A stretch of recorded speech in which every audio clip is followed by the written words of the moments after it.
Hello everyone, in this video I'm going to show a step-by-step tutorial on how to disallow videos playing without Wi-Fi on Made-in-China B2B.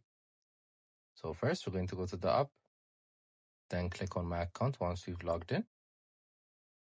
Then here we're going to click on settings on the top right corner. As you can see, allow videos playing without Wi-Fi is turned on, so you guys can turn it off.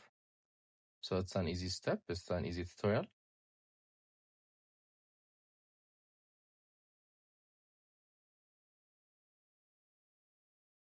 So this is one of our last videos in our how to playlist tutorials in Made-in-China B2B.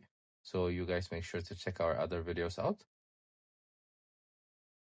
I hope you guys like this video. Subscribe for more, like for more, share for more. I hope to see you again. Goodbye.